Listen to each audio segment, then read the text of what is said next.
In New York, the Sanford family decides to go on vacation, so they rent a house on Long Island next to a forest. The house is beautiful, but the alcohol cabinet is locked. While the family settles down, the mother Amanda drives to town to buy groceries, and she can't help noticing Danny loading his truck with a great amount of supplies.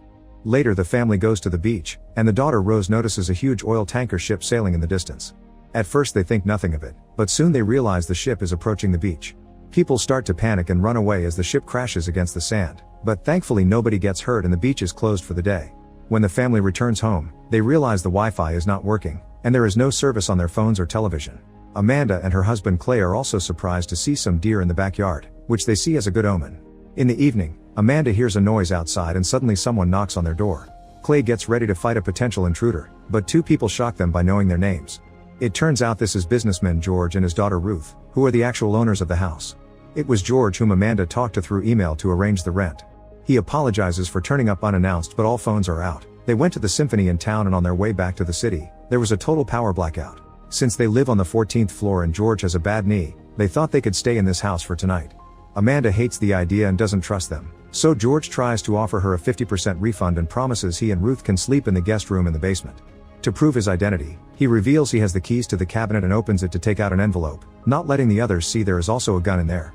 The envelope has $1,000 that he offers as compensation, but Amanda is still wary, thinking he could have the keys because he is the housekeeper. Clay has to convince Amanda to give the duo a chance. George shares the alcohol from the cabinet and tells them the story of this house, explaining Danny was his contractor. He also explains his wife is away traveling for his job. Amanda interrupts him to demand an ID, but George left his wallet in his other coat, which he forgot at the theater because of the commotion.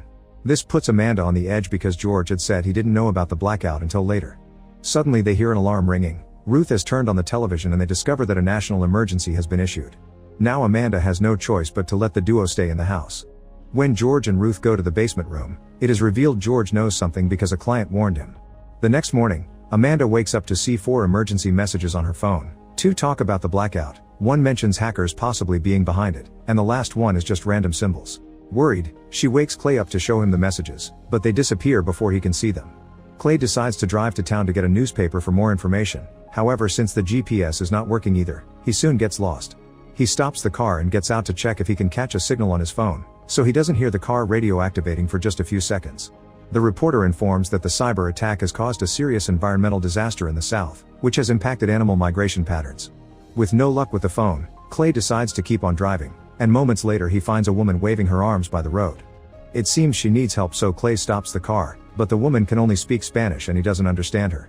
Feeling disturbed by her pleas, Clay decides to ignore her and keep going. Suddenly he sees a drone flying nearby with red smoke on its tail, so he speeds up, but when the drone comes closer, Clay realizes the smoke is actually red leaflets. Meanwhile, George also drives out to visit the neighbors, keeping his gun at hand. He keeps checking his phone because he hasn't heard from his wife since yesterday, and she was supposed to fly back today. Sadly, not a single message has been delivered.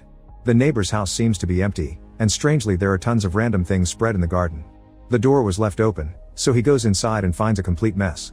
George tries using the neighbor's satellite phone, but it is not working either, which means all American satellites are down. When he is about to leave, he notices there are more things spread near the beach, so he follows the trail and finds an expensive watch in the sand. When he tries to pick it up, he is shocked to find a whole arm and falls, only to discover the body of a pilot. As he looks around, he realizes a plane has crashed on the beach. At that moment he hears another plane coming closer, so he runs away and hides in the house right before this plane crashes too. At the house, Rose is very frustrated because she wants to watch the final episode of Friends, but none of the devices are working. She runs outside and is shocked to find a huge amount of deer in the backyard. She convinces her brother Archie to go to the forest, where they find an old shed.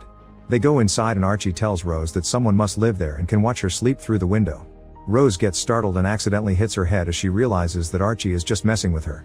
On their way back to the house, Archie is bitten by a bug and Rose sees another deer. She also notices all the birds flying away. When George comes back, he admits to Amanda that he had guessed something was coming because he saw the market behaving weirdly. As he explains what he saw on the beach, their conversation is interrupted when they start hearing explosions in the distance, followed by a loud screeching noise that hurts their ears and cracks the windows. Amanda immediately rushes into the woods to find her children, but the noise becomes so unbearable that she drops to her knees in pain. Luckily the noise ends soon and everyone goes back into the house. Amanda remembers he saw Danny buying too much stuff, and thinks he also knew something would happen. At that moment Clay comes back and shows them a leaflet, which turns out to be written in Persian. Archie recognizes it from war video games and explains it says Death to America. Terrified, Amanda and Clay decide to go to a relative's house in New Jersey, ignoring George's warnings. As they drive away, they keep hearing sirens, and eventually they find the road blocked by a bunch of white cars. Amanda goes ahead to investigate and notices there are no people around. In fact, all these cars are the same self-driving model and brand new. Suddenly more automatic cars appear behind them, so Amanda rushes back to her family and moves her vehicle just in time before the speeding cars crash into the ones blocking the road. The family goes away as they dodge more incoming cars, and in the distance it can be seen that the mess goes all the way into the city. The Sanfords have no choice but to go back to the house, and George allows them to stay. As it starts to rain, Archie stays in his room to get naughty while looking at pictures he took of Ruth, but he starts feeling sick and decides to sleep instead. Ruth invites Clay to smoke with her, and Clay admits feeling bad for leaving the poor woman on the road. Suddenly they hear a splashing noise and discover there are flamingos in the pool.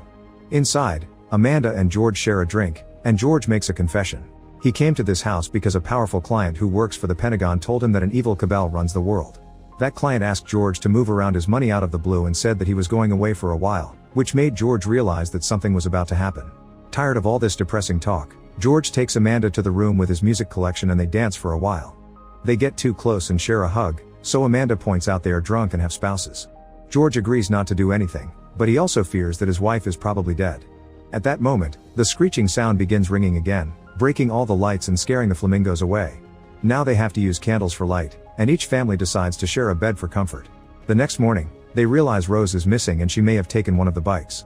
Suddenly Archie wakes up with a fever and starts puking blood. When he checks his mouth, he's shocked to discover all his teeth are falling. Archie thinks it has to do with the bug bite, so George volunteers to take Clay and a puking Archie to see Danny and ask for medicine while Amanda and Ruth go into the woods to look for Rose.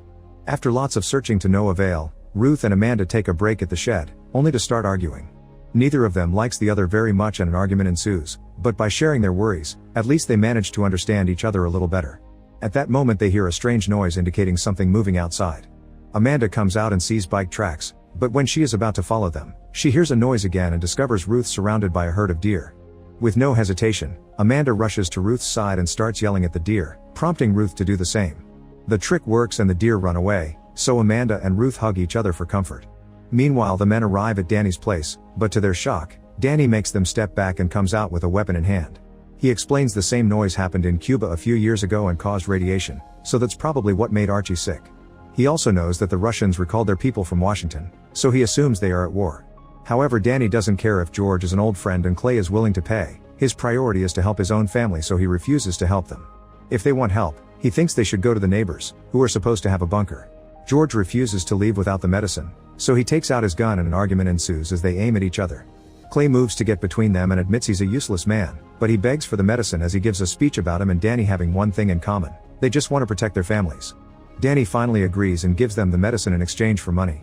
While Archie has the medicine, Danny shares some more information. This was done by the Koreans. Clay responds by showing him the leaflet to prove it's the Iranians, but Danny has more intel. Before the phones went out, a friend of his in San Diego told him a drone dropped leaflets there too, but those were in some East Asian language like Korean or Chinese. The friend is a veteran of Iraq, so he would have recognized it if it had been Persian. Danny's theory is that since the US has lots of enemies, they are teaming up to destroy the country. The guys return to the car and George admits that Danny's information confirms a rumor he heard before. This is a three-stage maneuver used to destroy a country's government from the inside. First, they isolate citizens by disabling all their communication and transportation. This makes people scared, causing stage 2, synchronized chaos. As it happened with Danny, people will start turning on each other to survive and won't trust any information outlets, which would be fed by hackers and things like the leaflets. Then stage 3 will happen on its own. Citizens will end up planning a coup or a civil war, which collapses the country. Clay and George agree to stick together and take their families to the neighbor's bunker. In the woods, Amanda and Ruth keep searching for Rose, only to freeze when they see the skyline of Manhattan on fire as explosions and gunfire are heard all over the city. Meanwhile, it is revealed that Rose has been in the neighbor's house all along. She broke the front door to get in and she is now enjoying lots of food, but she stops when she hears her mother calling out her name. Rose is about to leave but then notices a light coming from the basement, so she follows it and finds the emergency bunker stocked with everything that a person could possibly need, including a gym and a greenhouse. There's also an emergency alert system, which suggests seeking shelter because the White House and major US cities are under attack, causing radiation levels to rise near many population centers. Rose discovers there is a huge collection of DVDs that includes Friends, so she grabs the disc and finally gets to watch the last episode of her favorite show. Make sure to subscribe and turn on notifications so you can watch more videos like this. Thanks for watching.